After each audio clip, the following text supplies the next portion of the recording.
The cold metal floor of the prison cell pressed against Jessica's face as she listened to the heavy footsteps of the guards walking past. She had been trapped on this alien world for 3 months now. The hegemony forces had caught her studying the native people called the Vithani. They said she was causing trouble by treating the aliens like real people instead of just mining tools. Jessica slowly sat up and looked through the small window of her cell. Outside, she could see the Vithani working in the deep mines. Their bodies were made of living crystal that could find precious metals hidden in the rocks. The alien overlords used them like machines, forcing them to work until they collapsed from exhaustion. The sound of her cell door opening made Jessica jump. She expected to see the brutal hegemony guards, but instead, a shimmering crystal being stepped inside. It was one of the Vithani, moving quietly and looking around nervously. "You are the human who asked our names," the Vithani whispered in broken English. Her voice sounded like wind chimes in a gentle breeze. "I am called Resonance of Deep Waters." Jessica remembered her. This young Vithani had been one of the first to trust her when she arrived to study their people. Jessica had spent weeks learning their language and customs while the hegemony officials thought she was just collecting scientific data. "What are you doing here?" Jessica asked quietly. "If they catch you, they will punish your entire family." The crystal being's body glowed softly with what Jessica knew was sadness. "Tomorrow they plan to kill you. They say you fill our minds with dangerous thoughts about freedom." Jessica's heart sank. She had known this day would come. The hegemony did not allow anyone to treat their slaves with kindness or respect. By learning the Vithani language and recording their ancient songs, she had committed a crime in their eyes. "You must come with me now," Resonance of Deep Waters said urgently. "My friends and I have found your flying machine. We can help you escape." Jessica shook her head. "I cannot let you risk your lives for me. What will happen to you when they discover I am gone?" The young Vithani reached out and touched Jessica's hand with her crystal fingers. The touch was surprisingly warm. "You were the first outsider to see us as people, not things. You learned our names. You listened to our stories. You cried when you saw our children forced to work in the dangerous tunnels." More footsteps echoed in the hallway, but these were different. Lighter and more careful. 3 more Vithani appeared at the cell door. Jessica recognized them all: Harmony of Stone Rivers, Echoing Crystal Depths, and Whisper of Ancient Light. They were all young, barely adults by their people's standards. "We must go now," urged Harmony of Stone Rivers. The guards changed shifts in 10 minutes. The 4 crystal beings led Jessica through dark corridors she had never seen before. They moved through service tunnels and maintenance shafts that the hegemony guards rarely checked. The Vithani knew every hidden path in the prison complex because they had built much of it with their bare hands. They descended deeper underground, past the regular prison levels and into natural caves that existed long before the aliens arrived. The walls here were covered with beautiful crystal formations that glowed with soft light, creating a magical pathway through the darkness. "These caves connect to the old mining tunnels," explained Echoing Crystal Depths as they crawled through a narrow passage. "Your ship is hidden in Cave 7, where the hegemony stores broken equipment." As they moved through the crystal caves, Jessica could hear the distant sounds of the prison above them. Alarms would sound soon when the guards discovered her empty cell. Then the real danger would begin. The caves opened into a large chamber where Jessica's research shuttle sat waiting. The small spacecraft looked untouched, though she could see that the Vithani had been working to prepare it for flight. They had somehow managed to fuel it and run the pre-flight checks without being detected. "How did you learn to operate human technology?" Jessica asked in amazement. Whisper of Ancient Light's crystal form sparkled with what might have been pride. "We watch everything. We learn. The hegemony thinks we are too simple to understand machines, but they are wrong." Suddenly, loud sirens began wailing throughout the underground complex. Red emergency lights flashed against the crystal walls, casting eerie shadows everywhere. The prison guards had discovered Jessica's escape. "They know you are gone," said Resonance of Deep Waters. "You must leave now, before they seal all the exits." Jessica climbed into her shuttle but hesitated at the controls. Through the cockpit window, she could see the 4 young Vithani standing together, their crystal bodies glowing with determination and fear.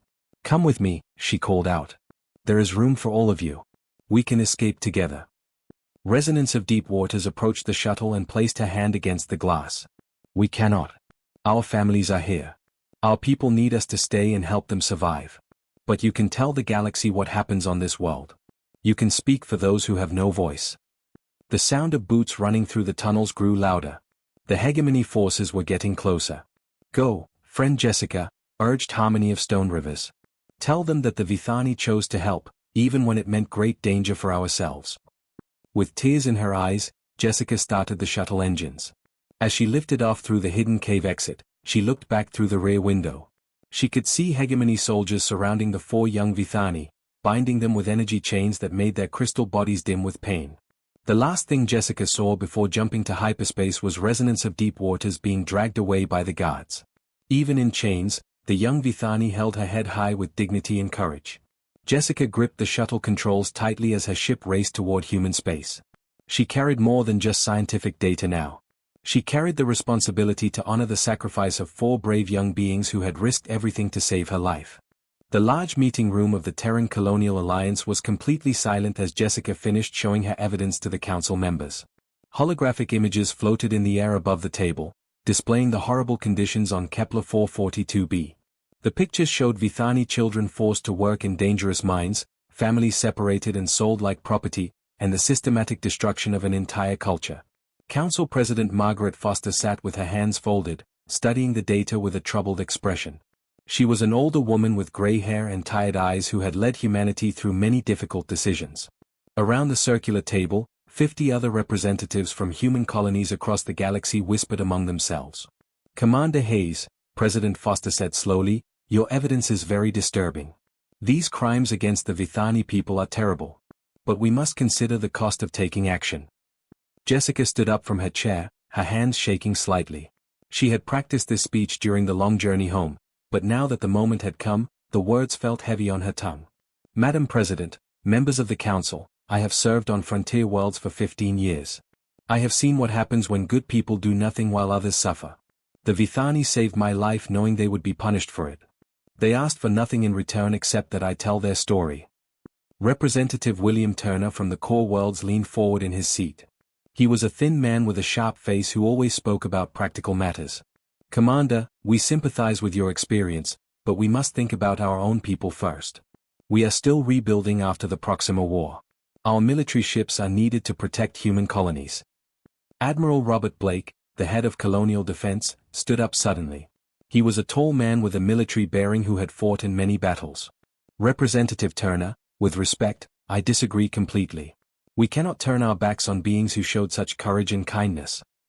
The room buzzed with conversation as council members debated among themselves. Some agreed with Turner that humanity should focus on its own problems. Others supported Blake's position that they had a moral duty to help. Jessica waited for the noise to die down, then activated another holographic display. This one showed resonance of deep waters teaching young Vithani their traditional songs in a small underground chamber. The crystal beings glowed with soft light as they shared their ancient culture. This is what we are really fighting for, Jessica said, her voice growing stronger. Not territory or resources or political advantage. We are fighting for the idea that when someone risks everything to save your life, you do not abandon them to suffer. She changed the display to show the 4 young Vithani who had helped her escape. These beings could have ignored me. No one would have blamed them for staying safe. Instead, they chose to act because they believed it was the right thing to do. They chose to help a stranger because they had kind hearts. Council member Sarah Chen from the Outer Rim colony stood up. Commander Hayes makes an important point. Many of us here represent colonies that were once in desperate need of rescue. We remember what it feels like to hope that someone will come to help. Representative Mark Thompson from New Edinburgh nodded in agreement. My world was saved from raiders by a rescue fleet 20 years ago. We cannot forget that debt. Admiral Blake activated his own holographic display, showing classified military intelligence. I have been authorized to share sensitive information with this council. The hegemony is not just enslaving alien species. Their expansion plans show they are moving toward human space. This is not just about helping the Vithani anymore. This is about stopping an enemy before they reach our colonies. The room fell completely silent as the implications became clear. The hegemony's military forces were vast, and their treatment of conquered peoples was brutal. If they continued their expansion, human worlds would eventually be in danger. President Foster studied the intelligence reports carefully. Admiral Blake, what kind of military operation would be required to rescue the enslaved populations? A significant one, Madam President. We would need to coordinate multiple fleets and strike quickly before the hegemony can respond with overwhelming force. But it is possible, especially if we can gain support from other free species. Jessica felt her heart racing as she listened to the discussion. Everything depended on what these 50 people decided in the next few minutes.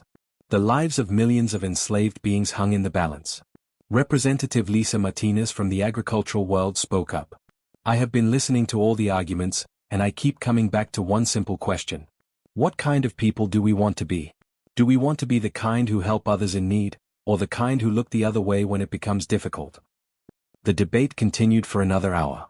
Representatives argued about military resources, economic costs, and political consequences.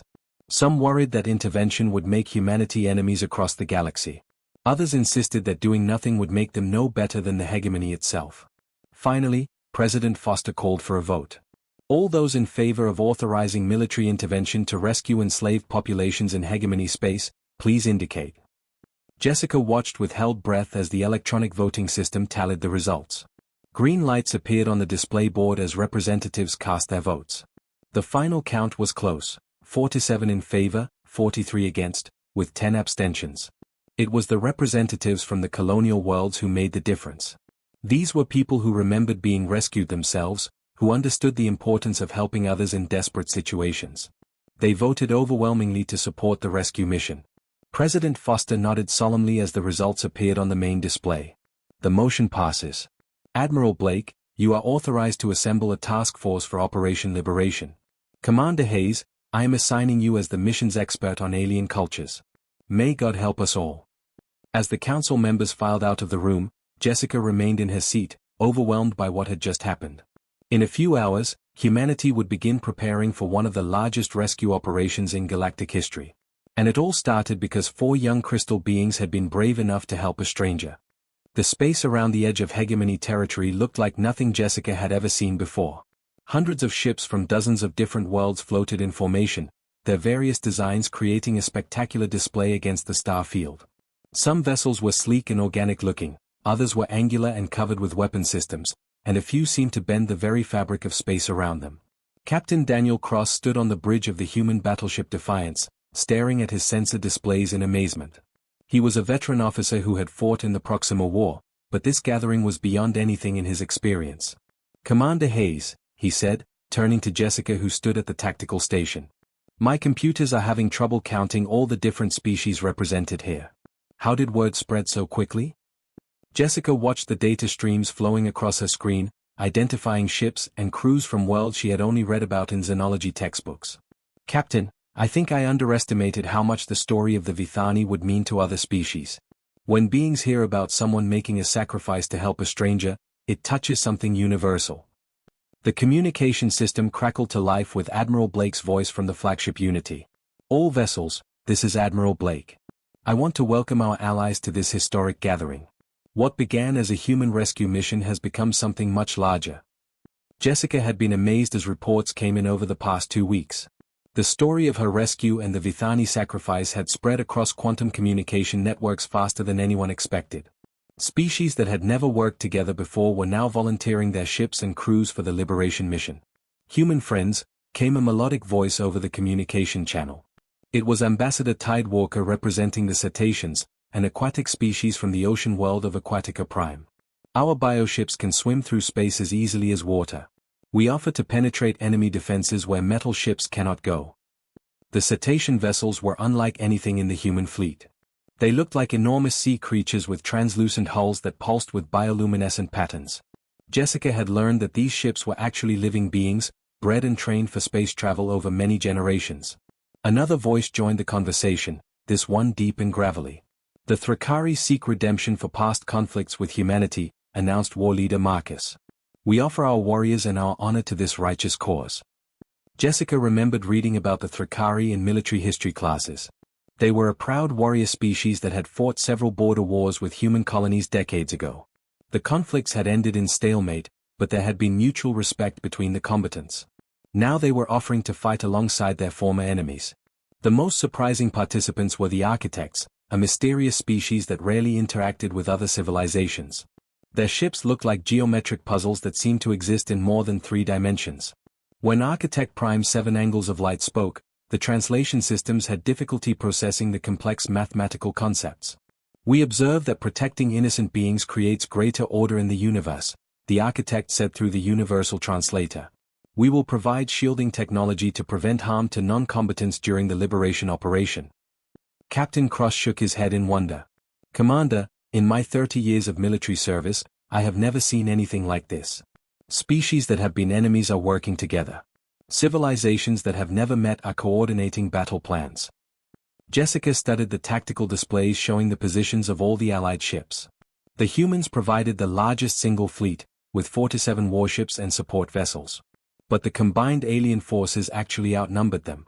More importantly, each species brought unique capabilities that would be crucial to the mission's success. The communication system activated again, this time with Admiral Blake addressing the entire fleet. All commanders, we have received final intelligence on the hegemony defenses around Kepler 442b. They have 3 orbital battle stations and approximately 60 warships guarding the planet. Our mission is to overwhelm their defenses quickly and extract the enslaved populations before they can mount a counterattack. Jessica felt a chill of excitement and fear as she listened to the battle plans. Everything they had worked for over the past months would be decided in the next few hours. The lives of hundreds of thousands of enslaved beings depended on the success of this unlikely alliance. Remember, Admiral Blake continued, we are liberators, not conquerors. Our goal is to free the enslaved peoples and withdraw safely. We do not seek to destroy the hegemony, only to rescue those who cannot rescue themselves. War Leader Marcus of the Thrakari responded immediately. Understood, Admiral Blake. The Thrakari will engage their battle fleet in honorable combat while your forces reach the planet's surface. We fight not for conquest, but for redemption. Ambassador Tidewalker added her musical voice to the conversation. Cetacean bioships will create openings in their defensive lines. We swim where others cannot follow, strike where they do not expect. Architect Prime 7 Angles of Light concluded with a statement that the translators rendered as, protective barriers will maintain structural integrity around civilian areas. No innocent geometries will be collapsed by weapon discharge. As the various fleet commanders finalized their coordination, Jessica thought about the incredible chain of events that had led to this moment. It had started with 4 young Vithani deciding to risk their lives to save a human stranger. That act of kindness had inspired Jessica to testify before the Colonial Alliance. Her testimony had convinced humanity to mount a rescue mission. And now, that rescue mission had grown into the largest interspecies cooperation in galactic history. All ships, prepare for hyperspace jump, Admiral Blake announced. Target, Kepler 442b. Mission, Liberation. May fortune favor the brave. As the combined fleet prepared to enter hyperspace, Jessica looked out at the hundreds of ships representing dozens of civilizations. They were united not by politics or trade agreements, but by a simple belief that compassion should be stronger than cruelty. The stars stretched into lines of light as the greatest rescue fleet in galactic history jumped toward their destiny.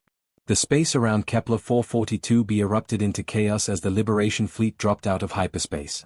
Jessica gripped the handrail on the bridge of the Defiance as the ship shook from nearby explosions. Through the main viewscreen, she could see the hegemony's orbital defense stations firing massive energy beams at the approaching Allied ships. Cetacean bioships are moving to attack positions, reported Captain Cross, reading from his tactical display. Their vessels are somehow avoiding the enemy sensor nets completely. Jessica watched in amazement as the living cetacean ships moved through space like dolphins swimming through ocean currents. Their translucent hulls seemed to bend light around them, making them nearly invisible until they were right on top of their targets. When they struck the orbital stations, it looked more like predators hunting than ships fighting. The communication system filled with the sounds of battle. War Leader Marcus of the Thrakari was shouting orders to his warriors as their angular warships engaged the hegemony fleet in direct combat. Unlike the sneaky cetaceans, the Thrakari fought with honor and pride, their ships glowing with ceremonial war paint that made them easy targets but also terrifying to face. Human vessels, this is Architect Prime 7 Angles of Light, came the strange mathematical voice over the comm. Protective barriers are now active around all civilian population centers. Your ground forces may proceed without concern for collateral damage to innocent beings. Jessica looked at the planet below and gasped. Shimmering geometric shapes had appeared over every Vithani settlement, creating protective domes that deflected weapon fire while allowing rescue ships to pass through safely. Commander Hayes, report to Shuttle Bay 3, Admiral Blake's voice crackled through the ship's internal communication system. Your ground assault team is ready for deployment. Jessica ran through the corridors of the Defiance, her heart pounding with anticipation and fear. She had trained for this moment, but nothing could have prepared her for the reality of leading a rescue mission into an active war zone. In the shuttle bay, she found Captain James Mitchell and his team of Marine soldiers checking their equipment one final time. Mitchell was a calm, professional soldier who had volunteered specifically for this mission after hearing Jessica's testimony to the Colonial Alliance. "Ready to go get your friends, Commander?" Mitchell asked, his face serious behind his tactical visor. "More ready than I have ever been for anything in my life," Jessica replied, climbing into the assault shuttle. The trip to the planet's surface was terrifying. Hegemony fighter craft swarmed around their shuttle, firing energy weapons that lit up the sky like deadly fireworks. But the Thrakari escorts fought them off with fierce determination, their pilots singing ancient war songs as they battled. Jessica's shuttle landed near the mining complex where she had been imprisoned 6 months earlier. The familiar buildings looked different now, scarred by weapon fire and partially collapsed from the orbital bombardment. But she knew exactly where to find the prison cells where the Vithani leaders were kept. "Compound 7 is just ahead," Jessica whispered into her communication device as the team moved through the damaged facility.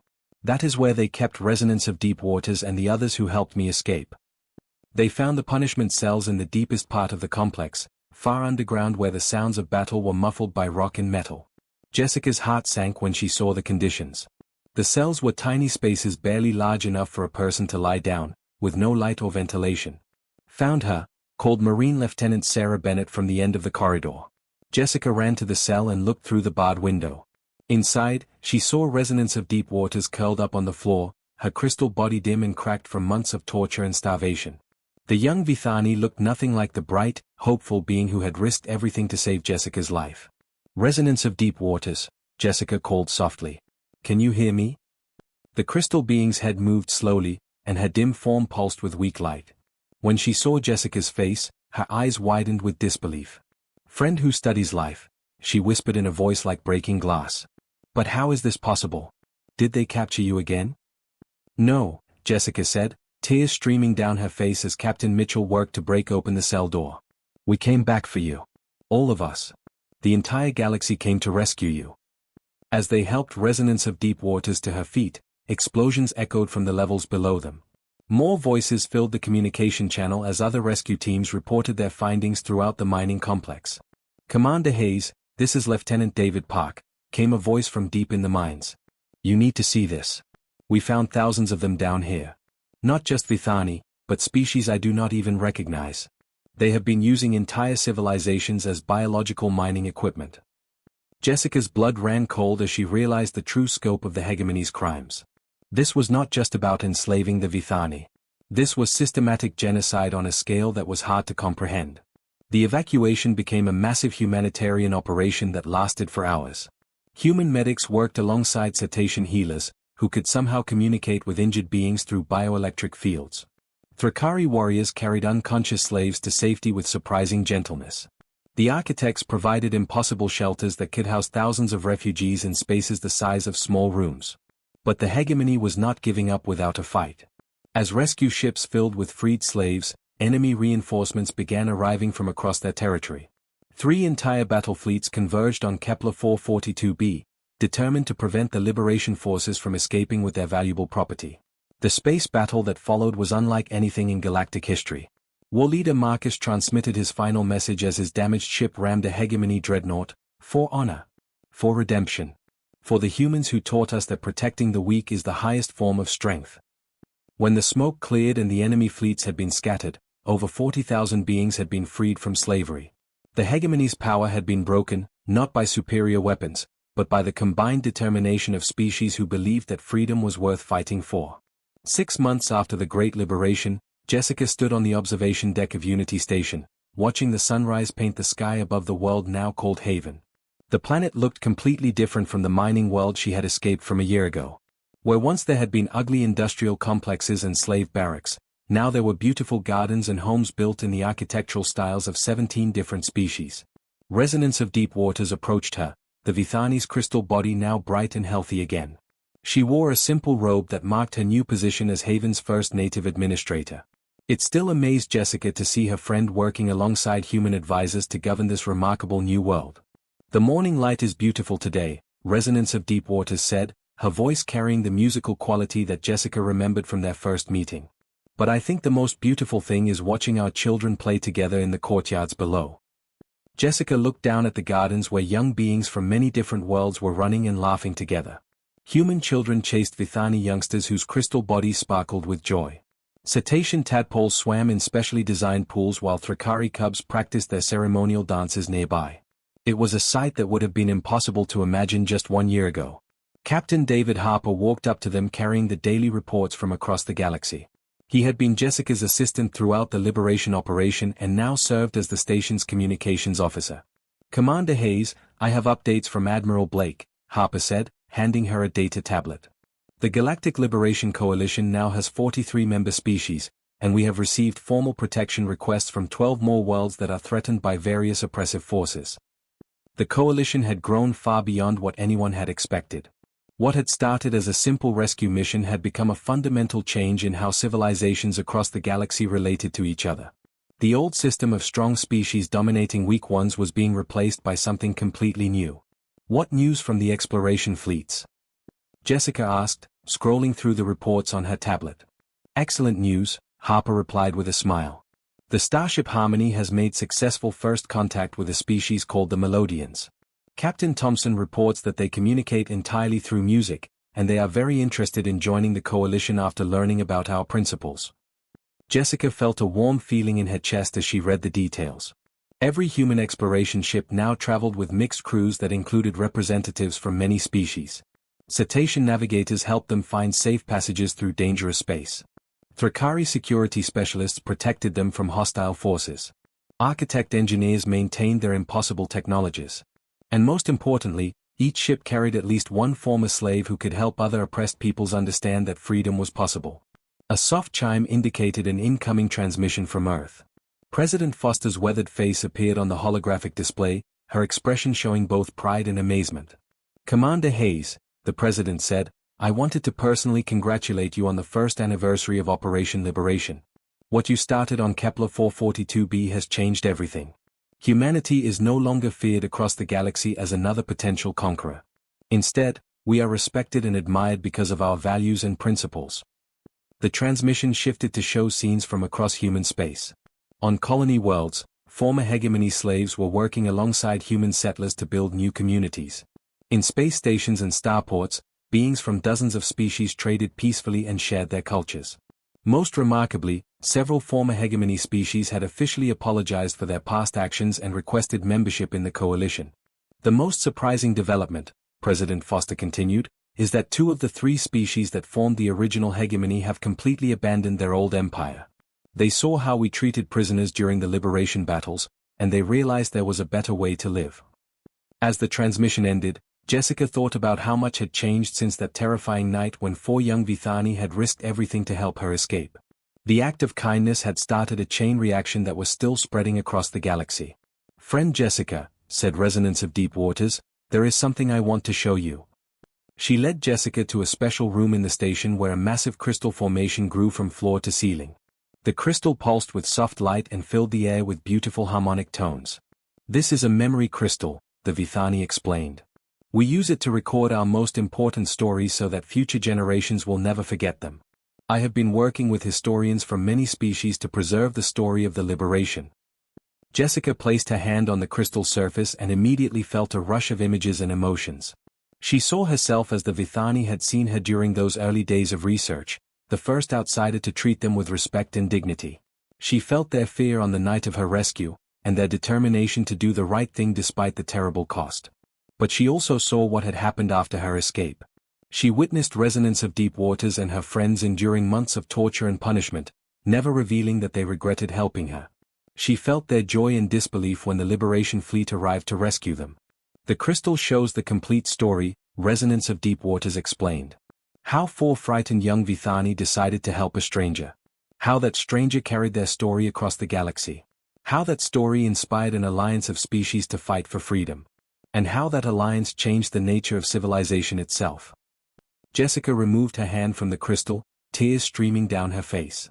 Through the window, she could see construction crews from a dozen different worlds working together to build new facilities for incoming refugees. In the distance, ships from the Coalition patrol fleet maintained watch over this sanctuary of hope. The galaxy was still vast and full of suffering in many places. But now, for the first time in millennia, it was also full of hope. Species that had never trusted each other were working together. Former enemies were becoming friends. And everywhere, the simple message was spreading: when someone shows you kindness, you pass that kindness on to others. We saved you, Resonance of Deep Waters said softly, so you came back to save us all. But the most wonderful thing is that now we all save each other.